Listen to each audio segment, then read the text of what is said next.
프랑스의 소풋은 AC 밀란전에서 에머리, 우가르테의 한계를 봤다. 올 시즌 비티냐, 에머리, 우가르테 트리오는 꽤 좋은 활약을 펼쳤다. 하지만 AC 밀란을 상대로 좋은 성적을 거두지 못했다. 이런 상황에서 PSG가 상위권을 목표로 삼을 수 있을까? 그들을 떠나야 한다고 보도했습니다. 이어 그들은 큰 압박을 받으면 방향을 돌리기 어려워했다. PSG는 중원을 지배하고 컨트롤하고 공을 빼내도록 만들어진 팀이다. 하지만 그들이 많은 압박을 받자 그러지 못했다. 이 부족함을 보완할 수 있는 해결책은 무엇일까? 바로 이강인이라고 강조했습니다. 이강인의 탈압박 능력을 정확히 본 것 같은데요. 이강인의 최고의 장점 중 하나로 꼽히는 탈압박, 볼 간수가 엘리케 중원의 전술의 핵심이라는 설명과 함께 이강인을 언급한 것입니다. 매체는 이강인은 공을 잡는 것을 두려워하지 않고 뒤에 누군가 있어도 뒤돌아보는 것을 두려워하지 않는 매우 능숙한 선수다. 그는 압박에 저항하고 방향을 바꿀 수 있는 능력을 가지고 있다. 10번에 한 번이 아니라 꾸준히 그렇게 한다. 이것이 이강인의 자질이다. 그는 그것을 할 수 있는 기술을 가지고 있다고 설명했습니다. 또 이강인의 이런 능력 때문에 중앙에서 유용할 수 있다. 훌륭한 선수는 혼자서 빛을 낼 수 없지만 팀이 필요로 한다. 팀을 위한 공간을 만들어줄 수 있는 선수가 있어야 한다고 덧붙였습니다. 음바페와 호흡에 대한 의견도 나왔는데요. 최근 음바페와 이강인은 최고의 호흡을 보인 바 있다. 이강인의 킬패스를 음바페가 골로 연결시켰고 음바페가 흘린 공을 이강인이 골로 화답한 장면이 연출됐다고 언급했습니다.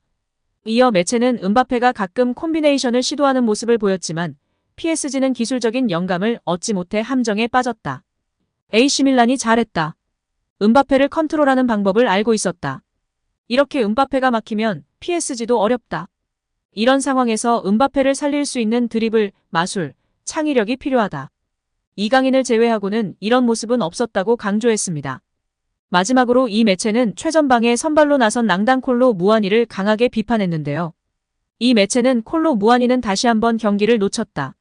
레벨이 부족한 것이다. 적응의 문제다. 그는 그동안 깊이가 다른 팀에서만 뛰었다. 속도를 활용할 수 있으면 좋은 선수지만 공간이 좁으니 어렵다. 콜로 무아니는 자신의 개인 경기를 하는 것이 아니다. 때문에 더 많은 팀워크 방법을 배워야 한다. 시간이 걸릴 수 있다고 지적했습니다. 여기에 PSG 선배들도 루이스 엘리케 감독에게 이강인 중용을 촉구하고 나서며 화제가 되고 있습니다. 프랑스 매체 르텐스포츠는 9일 루이스 엘리케는 AC 밀란 원정에서 이강인에게 챔피언스리그 첫 선발 기회를 주지 않았다. 대신 비티냐를 선호했다며 그러나 제롬 로탕은 이런 경기에선 이강인이 더 우선 고려돼야 한다고 주장했다고 보도했습니다. PSG 레전드 공격수였던 로탱이 이강인의 선발 기용을 주문하고 나선 것으로 드러났는데요. 로탱은 프랑스 매체 RMC 스포츠와의 인터뷰를 통해 이강인이 비티냐보다 발밑 기술 면에서 더 뛰어나다. AC 밀란전이나 다가오는 도르트문트전과 같이 많은 경합이 있는 경기에선 견고해야 한다. 특히나 원정 경기는 더 그렇다. 공을 지켜낼 수 있어야 하고 상대를 움직이지 못하게 해야 한다라고 말했습니다. 로탱은 이어 이강인은 교체 투입되고 나서 자신의 발기술이 뛰어나다는 것을 다시 한번 증명했다며 상처뿐인 AC 밀란전에서 이강인이 소득이었음을 알렸습니다. 로탱만 이런 의견을 제시한 것이 아닌데요.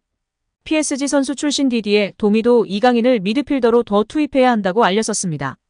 이강인은 현재 오른쪽 윙어로 주로 기용되는데 미드필더로 뛰며 PSG의 문제점인 공 소유에 공헌하는 것이 더 낫다는 의견인데요. 이강인을 미드필더로 활용하려는 것은 엘리케 감독의 방침과도 같습니다. 엘리케 감독은 지난달 A매치 2경기에서 3골을 폭발하고 프랑스로 복귀한 이강인을 거론하면서 우리와 함께한 이래로 이강인은 이미 그의 수준을 증명해왔다. 국가대표팀 활약을 포함해서 그렇다며 우리를 위해서도 그렇고 우리 시스템 아래서도 그렇고 그는 미드필더로 크는 게 우선이다. 하지만 윙어로도 뛸 수 있고 가짜 9번이나 섀도우 스트라이커로도 활약할 수 있다고 했었습니다.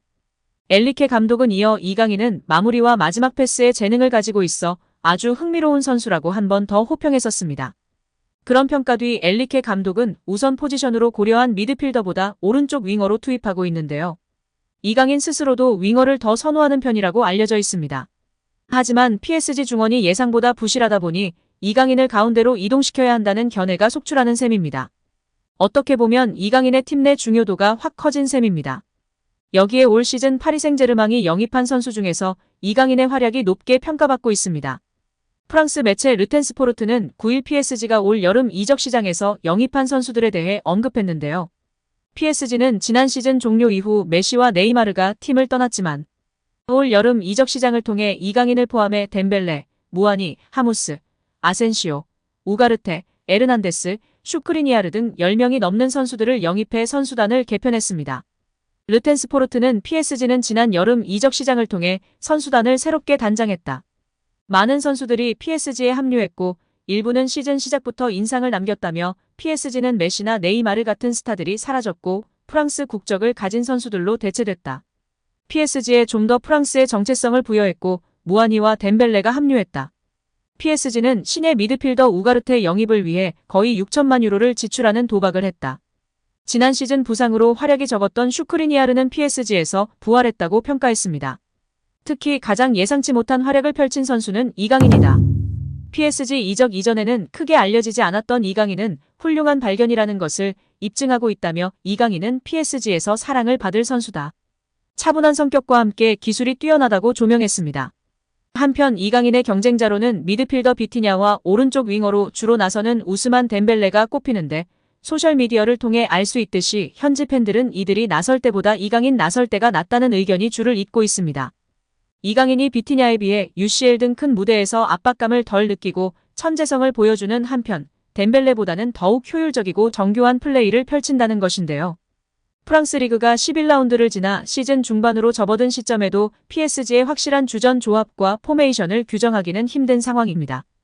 음바페와 덴벨레의 공격력을 극대화하는 방향으로 선수 구성을 하고 경기 중에도 수시로 포메이션을 바꾸기 때문인데요. 때로는 미드필더들이 풀백처럼 수비적인 역할에 치중하면서 공격력이 떨어지는 악순환도 벌어지고 있습니다. 패스 축구를 표방하나 골을 넣어야 하는 수단이 되어야 하는데 패스가 축구의 목적인 것 같다는 비판에 직면하고 있는 실정입니다. 또한 음바페, 덴벨레에 많이 의존하면서 경기력 기복도 심한데요. 다만 덴벨레의 부진이 계속 이어진다면 엔리케 감독이 결단을 내릴 수도 있습니다. 계속해서 답답하고 재미없는 축구를 할 것인지 이강인을 중용하며 더욱 창의적이고 공격적인 축구를 할 것인지 보수적인 선택을 해온 엔리케 감독의 변화와 결단이 필요한 시점입니다. 여기에 지난 아시안게임 결승에서 일본 선수가 이강인 선수를 향한 발언이 화제가 되고 있는데요. 심지어 아시안게임에서는 이강인 선수가 부상 여파로 온전한 컨디션과 폼이 아니었는데요. 그래도 그의 클래스를 알 수 있었다며 극찬한 일본 선수가 있습니다. 니시카와인데요.